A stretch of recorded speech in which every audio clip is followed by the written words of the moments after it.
देखिए अभी तक आप लोग पॉलिटी में लगभग आधा से ज़्यादा टॉपिक हो चुका है। आप लोग कार्यपालिका भी देख चुके हैं, विधायिका भी देख चुके हैं, न्यायपालिका भी देख चुके हैं। अब जो भी है वो लिमिटेड टॉपिक है, जैसे केंद्र राज्य संबंध है, पंचायती राज है, फिर आपातकाल है, संविधान संशोधन है, चुनाव आयोग है, फिर संवैधानिक संस्थाएं हैं, है कि नहीं। तो ये सब ज़्यादा बड़ा बड़ा टॉपिक नहीं है। तो ये लगभग 8 से 10 क्लास वाला टॉपिक है।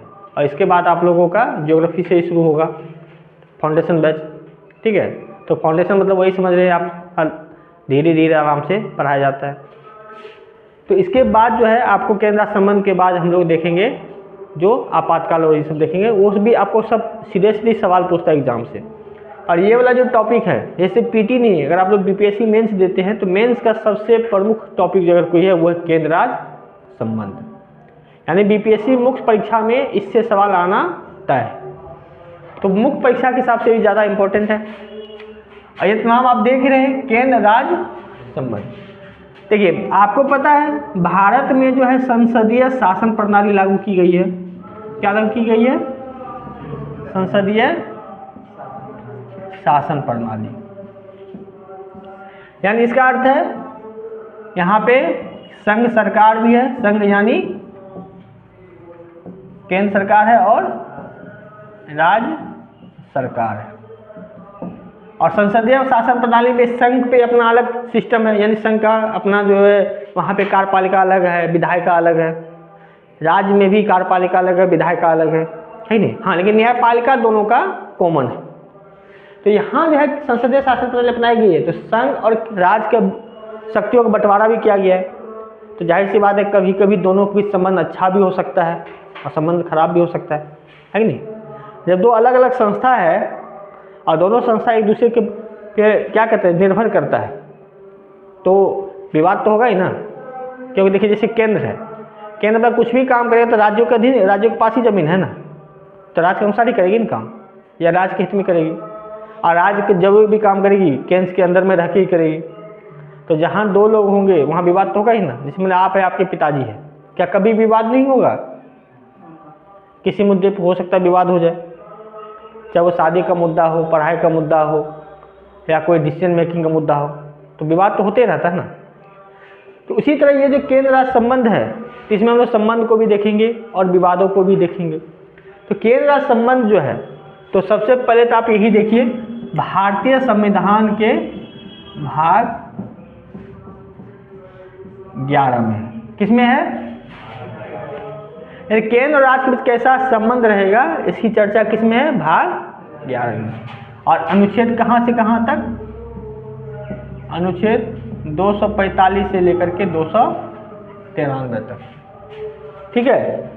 तो केंद्र राज्य संबंध भारतीय संविधान के भाग 11 के अनुच्छेद 245 से लेकर के 293 तक, यानी केंद्र राज्य के बीच संबंध को दर्शाता है। और जहाँ संबंध होगा वहाँ विवाद भी होगा। देखिए कहा जाता है जिस संबंध में विवाद नहीं हो तो वो संबंध अच्छा है या खराब है। जैसे मान चलिए सिंपल सी बात है, आप दो दोस्त हैं, दो दोस्त में कोई विवाद नहीं होता है जल्दी, तो ये संबंध अच्छा है या खराब है? या पति पत्नी के बीच कभी लड़ाई झगड़ा नहीं होता है, संबंध अच्छा है या खराब है? खराब है। पता है क्यों? क्योंकि अगर आपके मन में कुछ गलत भाव है तभी आप सोचते हैं हम दोस्त को ज़्यादा बताए नहीं, क्या पता आगे चल करके दिक्कत देगा। या पति पत्नी जब कोई लोभ हो, लालच हो, तभी वो प्यार से बात करेगा। लेकिन जो निडर होता है, कोई गलती नहीं करता, आप देखते खुलेआम बोलता है। जब भी आप कोई गलत काम नहीं करते हैं तो आप खुलेआम रहते हैं, फिर बिंदास रहते हैं। लेकिन जब आप कोई गलत काम करते हैं या कोई ठगते हैं तो आप थोड़ा पटियाने वाले मूड में रहते हैं ना, ताकि हमसे दुखी ना हो, हमको जब चाहे तब काम आ जाए। तो संबंध है तो विवाद होगा, चाहे कोई भी संबंध हो, बाप बेटा हो, माँ बाप हो, या पति पत्नी हो, भाई बहन हो, दोस्त हो, संबंध खराब होगा ही, है कि नहीं। तो ये जो संबंध है इसी पे आधारित है भाग 11 और अनुच्छेद 245 से 293 तक। और इसमें जो हम लोग देखते हैं केंद्र राज्य के बीच जितने भी संबंध है इसको हम लोग 3 भागों में बांट के देखते हैं। कितने भागों में? 3 भाग। कुछ है विधायी संबंध है,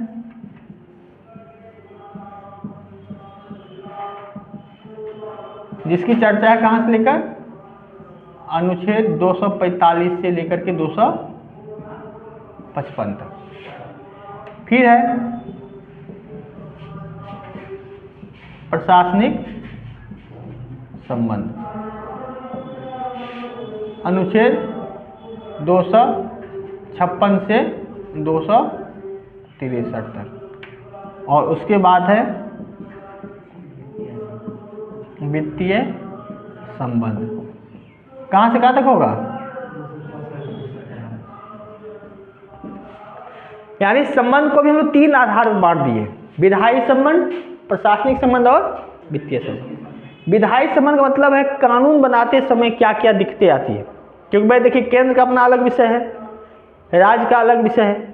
कभी कभी ऐसा हो जाता है जो दोनों का विषय टकरा जाता है कि नहीं, तो उससे संबंधित है, कानून बनाने से संबंधित जो विषय है। दूसरा प्रशासन से, भाई जाहिर सी बात है प्रशासन जो चलता है, केंद्र का अलग प्रशासन, राज्य में बिहार का अपना अलग प्रशासन है, राज्य का अलग प्रशासन है, तो वो जो कैसे कैसे संबंध होगा, प्रशासन को कैसे चलाना है नहीं चलाना प्रशासन को, उसकी चर्चा कहाँ है? 256 से 263 है। और वित्त से जुड़ा हुआ, लेन देन से जुड़ा हुआ, क्योंकि बहुत सारे कर है भारत सरकार लेते हैं और राज्यों को बांटते हैं, कुछ कर है भारत सरकार लगाने को कर है, कुछ राज्यों को लगाने का कर है, तो ये सब की चर्चा कहाँ से है? वित्तीय संबंध में।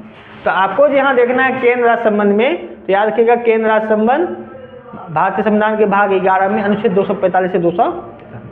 और 3 प्रकार के संबंध होते हैं, विधायी संबंध, प्रशासनिक संबंध और वित्तीय संबंध। विधायी संबंध यानी कानून बनाने या लागू करने से संबंधित संबंध है। प्रशासनिक संबंध है तो प्रशासन चलाने से, यानी कार्य कैसे होगा, देश का कार्य कैसा, राज्य का कार्य कैसे होगा, इससे संबंधित है। राज्य कौन कौन से कार्य करेंगे जिससे देश को नुकसान ना हो, और देश कौन कौन से कार्य करेंगे जो राज्य कार्य में हस्तक्षेप ना हो। और पैसों से जुड़ा हुआ जो लेन देन होगा वो वित्तीय संबंध होगा। ठीक है, तो पहले यहाँ देखिए, केंद्र राज्य संबंध को जो है हम लोग अनुच्छेद के हिसाब से देखते हैं, कि अनुच्छेद के हिसाब से आप लोग का सवाल भी पूछा जाता है, और उस अनुच्छेद में आपका कॉन्सेप्ट भी है।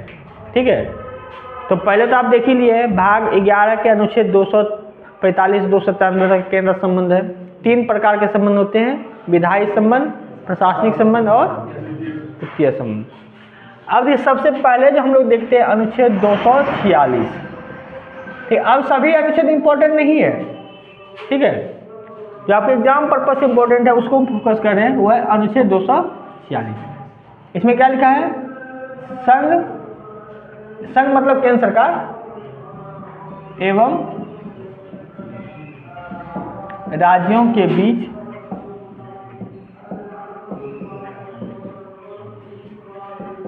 शक्तियों का बंटवारा।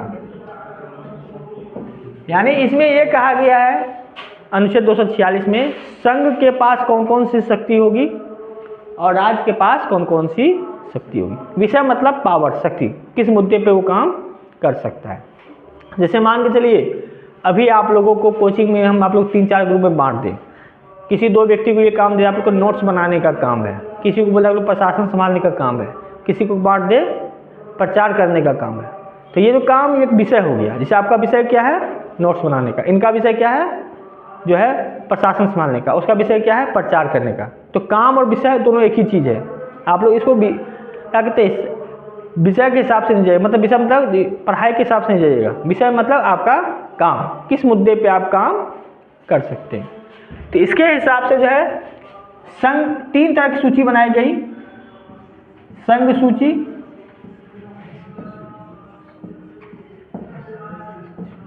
राज्य सूची और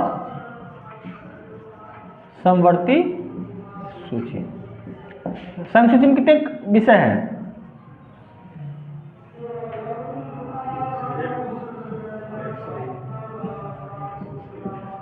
राज्य सूची में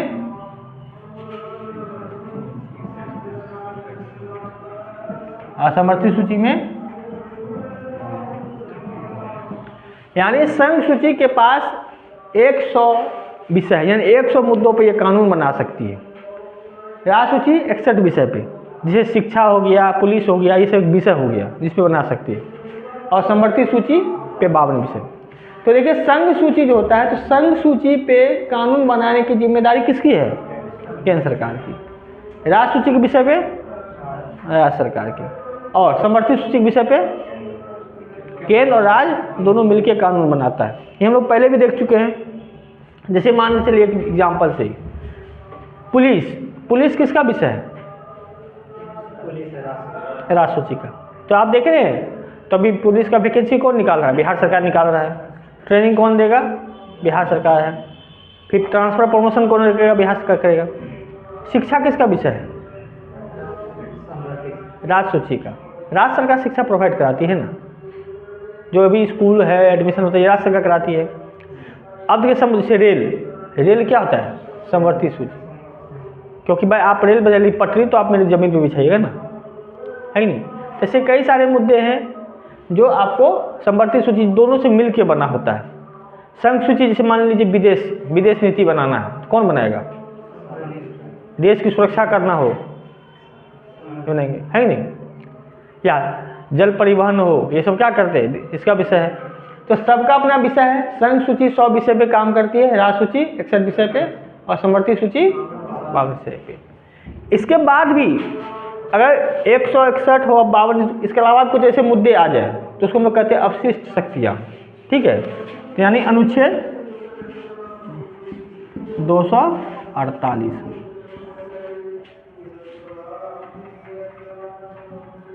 अवशिष्ट शक्तियाँ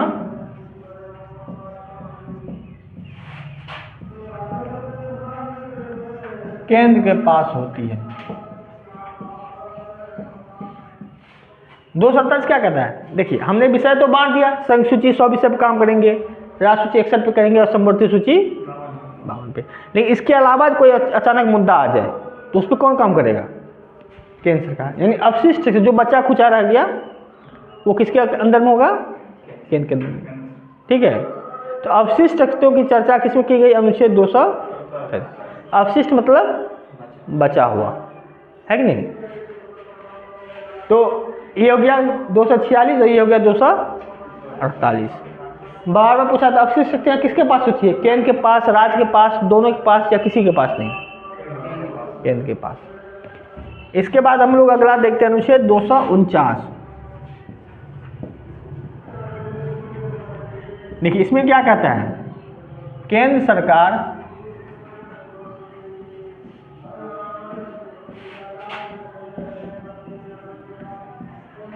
राष्ट्रहित में राज्य सूची पर कानून बना सकता है। देखिए सिंपल सी बात है, मान के चल ये सही है जो केंद्र और राज्य की शक्तियों का बंटवारा किया है, असली ताकत फिर भी किसके पास है? केंद्र के पास है। यानी भारत सरकार जो है, भारत का जो ये है सिस्टम जो है, प्रशासनिक सिस्टम क्या है? तो ये एकात्मक नहीं है, लेकिन एकात्मक लक्षण वाला ये संसदीय शासन प्रणाली है। विशेष परिस्थिति में ये एकात्मक हो जाता है। ठीक है, वो अभी आप इस अनुच्छेद से देखते जाइएगा, क्योंकि देखने को काम बंटवारा किया गया है, लेकिन इसका क्या है? लेकिन इसमें एकात्मकता झलक जाती है। जैसे अभी देखिए ये वाला मुद्दा देखिए, ऐसे पता है राष्ट्र सूची काम किसका है? राष्ट्र सूची राज्य सरकार का। लेकिन जब केंद्र सरकार चाहे तो राष्ट्र हित में उस पर भी कानून बना सकता है। तो कभी कभी हस्तक्षेप भी हो जाता है कि नहीं? यानी एक तरह से भले ही किस शक्ति का बंटवारा किया है, लेकिन फिर भी मजबूत कौन है? केंद्र है। केंद्र के खिलाफ हम लोग नहीं जा सकते। तो 249 में क्या कर रहा है? केंद्र सरकार राष्ट्र हित में राष्ट्र सूची पर कानून बना सकता है। इसके अलावा अगर अगला देखते हैं तो 253।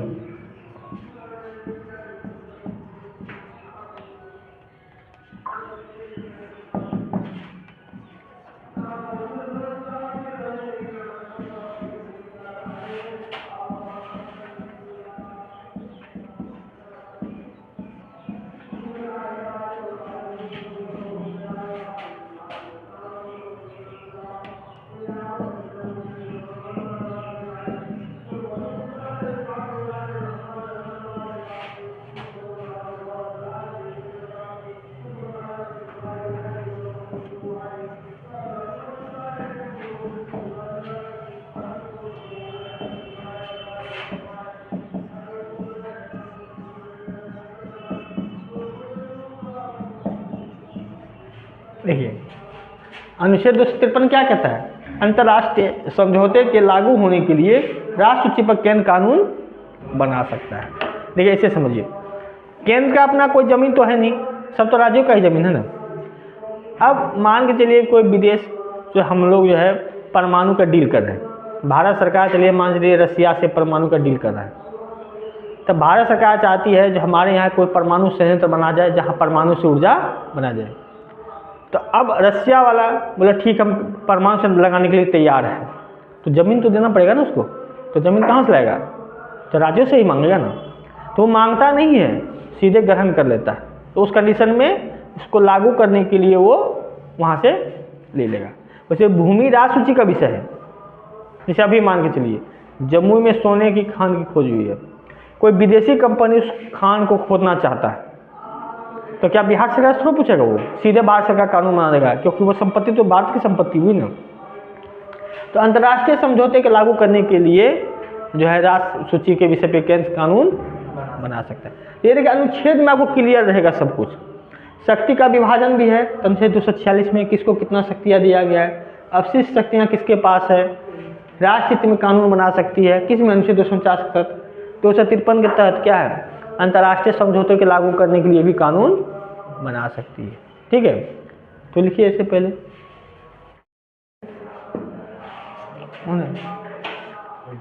देखिए अगला क्या, अनुच्छेद 254।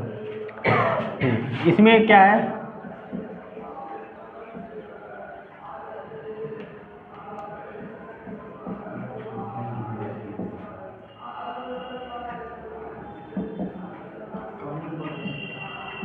क्या चीज का,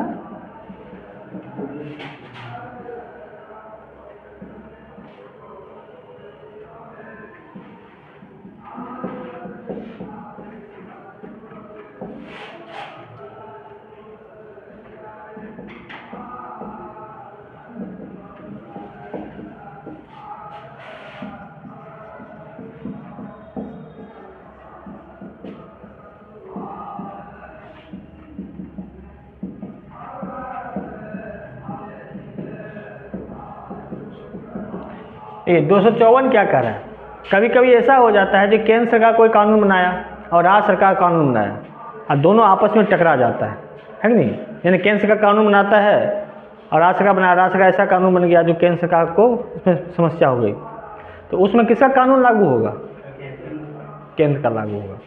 जैसे ऐसे समझिए, केंद्र सरकार ने बना दिया जो मिनिमम जो वेज होगा यानी दिहाड़ी होगा 800 रुपया, है कि नहीं, और राज्य सरकार बना मिनिमम दिहाड़ी होगा 500 रुपया, तो किसका लागू होगा?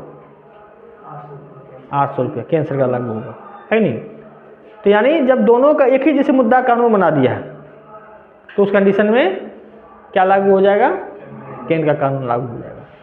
ठीक है, क्योंकि वो पता है भले ही हम लोग कहते हैं संसदीय शासन प्रणाली है, राज्य बंटवारा है, लेकिन पावर ज़्यादा अभी भी केंद्र के पास ही है। देखना हर जगह केंद्र जबरदस्ती कानून बन रहा है इसमें।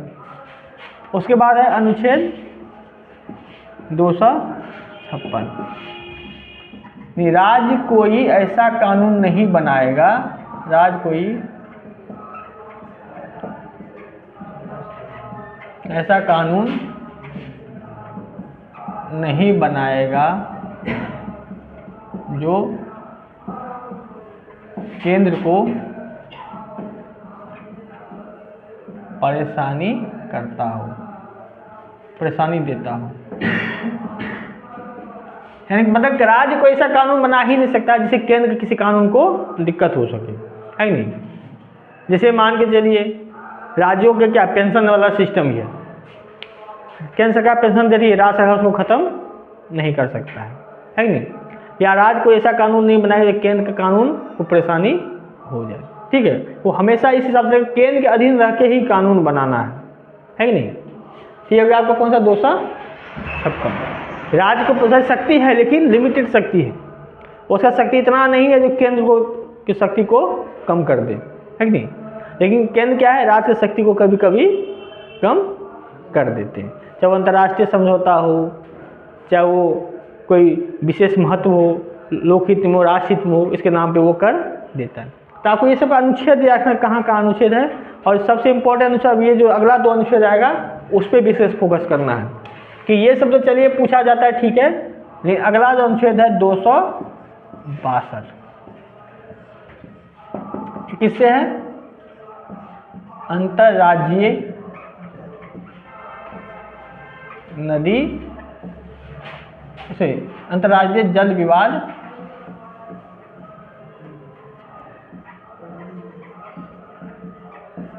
अधिकरण। अंतर्राष्ट्रीय जल विवाद अधिकरण। देखिए इसमें क्या कह रहा है, देखिए आप देखते हैं कई सारी नदियां एक राज्य से कई राज्यों से होकर गुजरती है कि नहीं? तो सब राज्य सोचता है ये नदी मेरा है, वो चाहता है इस नदी का पानी का ज़्यादा प्रयोग हम अपने हित में करें, क्योंकि आप कहीं भी जाइएगा तो नदी से कई सारे फायदे होते हैं। नदी का फ़ायदा होता है आपको पानी मिल रहा है तो उद्योगों के लिए पानी चाहिए, खेती के लिए पानी चाहिए, है कि नहीं? तो सब चाहता है कि भाई इसमें हमको ज़्यादा पानी मिले। तो इसके कारण नदी के जल के कारण लेकर है नदी अंतर्राष्ट्रीय जल विवाद अधिकरण, अंतर्राज्यीय नदी जल विवाद। तो नदी के जल को लेकर के विवाद होता है, सब कहता है इसका ज़्यादा पानी हम यूज करेंगे, उसका पानी हम यूज करेंगे। तो ऐसे विवाद को सुलझाने के लिए अधिकरण की चर्चा की गई है, ठीक है। तो किसके तहत किया है? अनुच्छेद 262 के तहत। और ये बनाएगा कौन? तो इसके लिए जो है अनुच्छेद 262 के 1 में कहा गया है संसद विधि के द्वारा अंतर्राज्यीय नदी जल विवाद अधिकरण का गठन करेगी,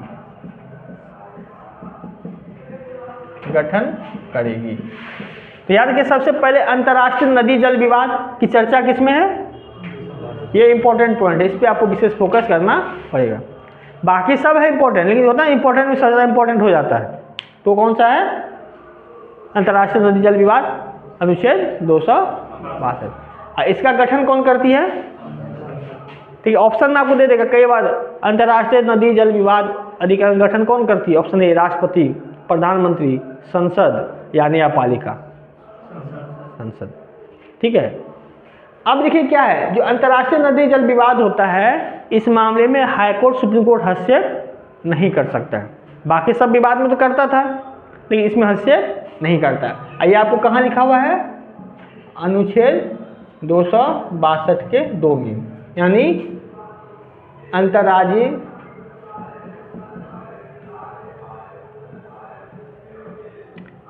नदी जल विवाद अधिकरण के मामले में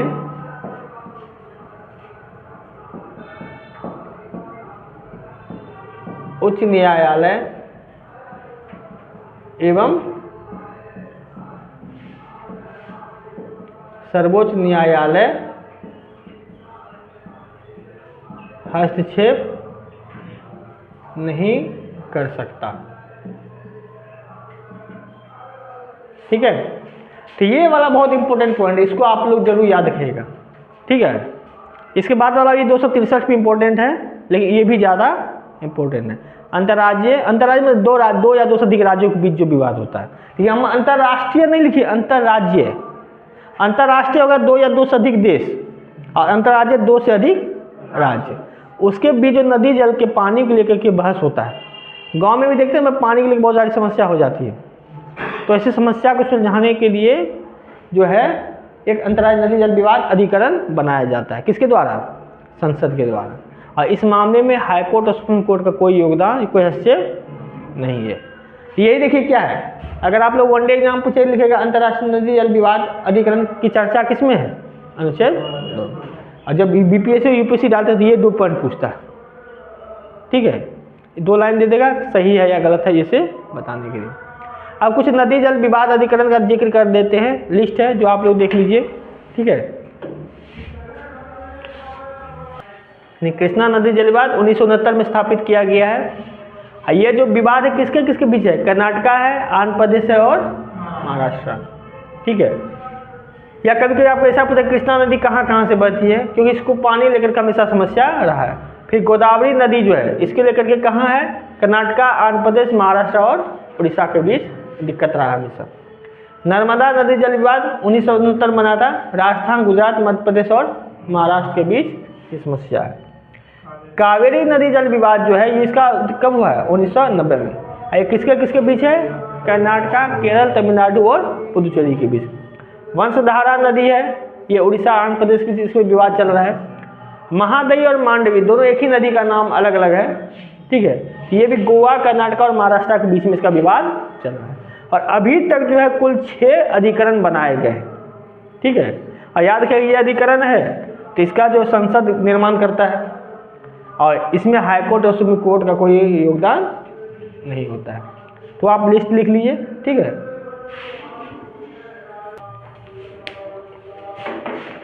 यानी अंतर्राज्यीय 263 किससे संबंधित है, अंतरराज्य परिषद।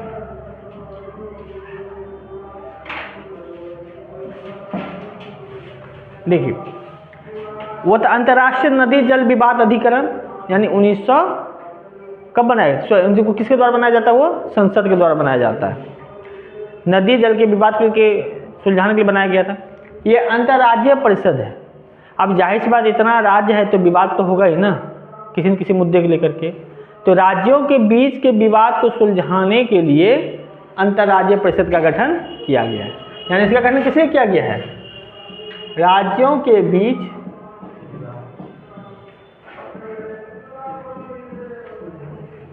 विवाद को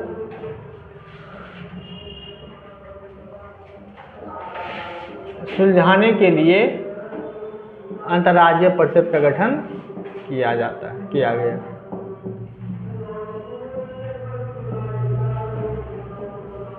गठन किया जाता है। और इसका गठन कब हुआ था, पहली बार 1990 में, ठीक है। यानी अनुच्छेद 263 के तहत अंतर्राज्यीय परिषद की चर्चा है। इसका काम क्या है, जब 2 या 2 से अधिक राज्यों के बीच कोई विवाद होता है तो उसको सुलझाने के लिए इसका गठन किया गया था। कब, 1990 में। अब देखिए इसका जो अध्यक्ष होता है अंतर्राज्यीय परिषद, इसका अध्यक्ष कौन होता है,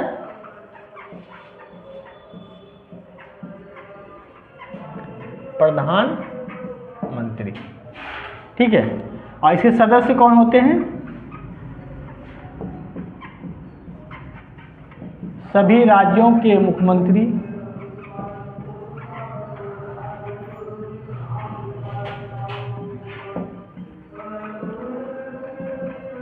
केंद्र शासित प्रदेश के प्रशासक और 6 अन्य सदस्य जो प्रधानमंत्री द्वारा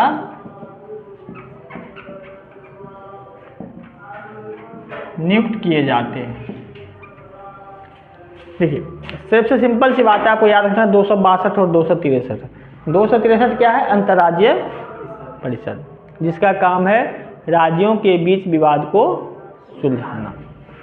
और इसमें जो टीम, इसका जो गठन हुआ 1990 में हुआ, और इसमें कौन कौन होते हैं, प्रधानमंत्री इसके अध्यक्ष होते हैं, सभी राज्यों के मुख्यमंत्री इसमें सदस्य होते हैं, और जो केंद्र शासित प्रदेश है उसका प्रशासक वो इसमें शामिल होंगे, और 6 अन्य सदस्य होते हैं जो प्रधानमंत्री नियुक्त करते हैं, ठीक है। तो याद रखिएगा ये बार-बार 263 और इसके अध्यक्ष कौन होते हैं, ये सब ध्यान जरूर रखिएगा। जो भी हम लोग आयोग बता रहे हैं या जो भी हम लोग आगे बताएंगे, सबका आपको अध्यक्ष याद रखना है, अध्यक्ष कौन होता है, ठीक है। तो लिख लीजिएगा इसको।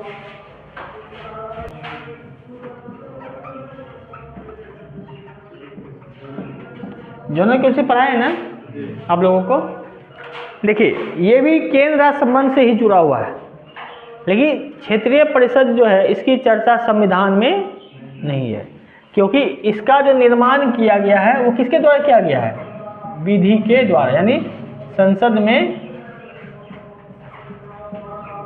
विधि द्वारा निर्मित है। और संसद में विधि द्वारा अगर ये निर्मित है, इसलिए इसको हम लोग क्या कहते हैं, वैधानिक संस्था। क्या कहते हैं? वैधानिक संस्था। ठीक है, वैधानिक मतलब क्या है? विधि के द्वारा निर्मित संस्था है। और संवैधानिक जिसकी चर्चा पहले से किसी न किसी अनुच्छेद में है। जिसे आपसे पूछा जाए अंतर्राष्ट्रीय जल विवाद, ये संवैधानिक है वैधानिक? संवैधानिक, क्योंकि अनुच्छेद 262 में है। अंतर्राज्यीय परिषद संवैधानिक है कि वैधानिक? संवैधानिक कि 263 में है। लेकिन क्षेत्रीय परिषद ये इसकी चर्चा नहीं है। तो देखिए, ये क्षेत्रीय परिषद क्या है? एक वैधानिक संस्था है, यानी इसका संसद के द्वारा निर्मित है। ये इसका संविधान के कहीं अनुच्छेद में चर्चा नहीं है। और आप लोग जब पढ़े होंगे तो कितने क्षेत्रीय परिषद है? 5 क्षेत्रीय परिषद है। जैसे पहला देख लीजिए, उत्तर क्षेत्रीय परिषद। उत्तर क्षेत्रीय परिषद में कितने राज्य हैं? कौन कौन से राज्य हैं? जम्मू कश्मीर, लद्दाख, हिमाचल, राजस्थान,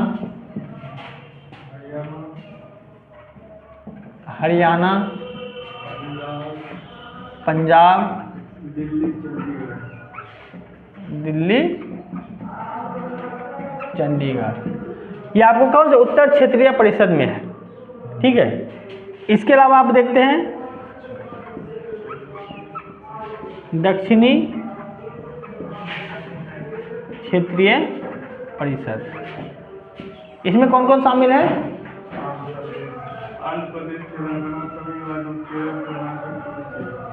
आंध्र प्रदेश, तेलंगाना, तमिलनाडु, केरल,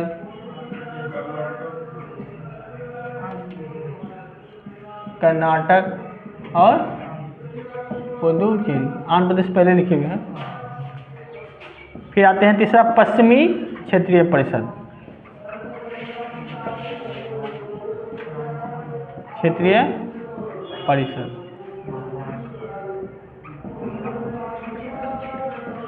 महाराष्ट्र है, गुजरात है, गोवा है, फिर दमन द्वीप एवं दादरा नागर हवेली। अब आते हैं पूर्वी क्षेत्रीय परिषद। इसमें कौन कौन से हैं? बिहार, बंगाल, झारखंड और उड़ीसा। और अब कौन बचा? मध्य क्षेत्रीय परिषद, यानी उत्तर प्रदेश, उत्तराखंड,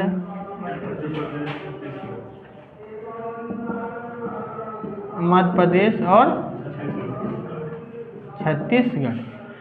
देखिए, ये 5 जो है ये क्षेत्रीय परिषद है। और इसका जो गठन हुआ है किसके आधार पर है? राज्य पुनर्गठन अधिनियम 1956 के आधार पर हुआ कि नहीं? ये लिखा चुके हैं। अब इस 5 के अलावा जो है, जो उत्तर पूर्व को, इसको हम लोग क्षेत्रीय काउंसिल में शामिल नहीं करते हैं।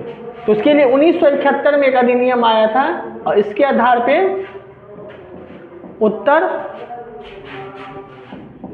पूर्व परिषद का गठन किया गया था। कब? 1971 में। और इसमें कौन कौन से शामिल हैं? आसाम, मेघालय, सिक्किम, मिजोरम, त्रिपुरा,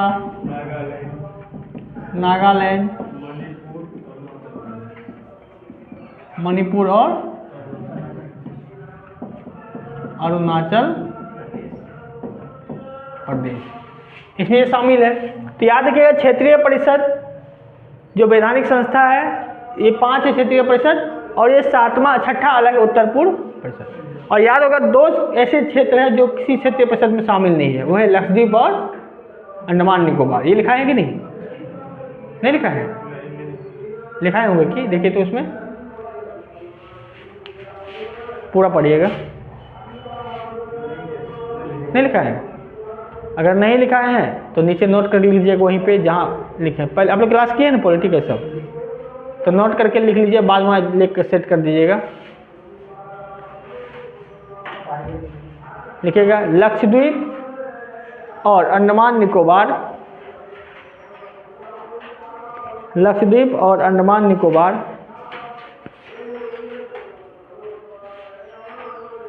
लक्षद्वीप और अंडमान निकोबार किसी क्षेत्रीय परिषद में शामिल नहीं है। ठीक है, इसमें नहीं है क्या कॉपी? कहीं लिख लीजिए लक्षद्वीप और अंडमान निकोबार किसी क्षेत्रीय परिषद में शामिल नहीं है। जिसका ये तो बताया जिसका अध्यक्ष कौन होता है? राष्ट्रपति होता है, ये लिखा है। देखिए तो क्षेत्रीय परिषद केंद्रीय गृह मंत्री और संबंधित राज्य के मुख्यमंत्री। ठीक है, तो देखिए इसमें आज इतना ही रहने देते हैं। जीवन लिख लीजिए और 8:30 बजे आप लोगों का फिर क्लास होगा।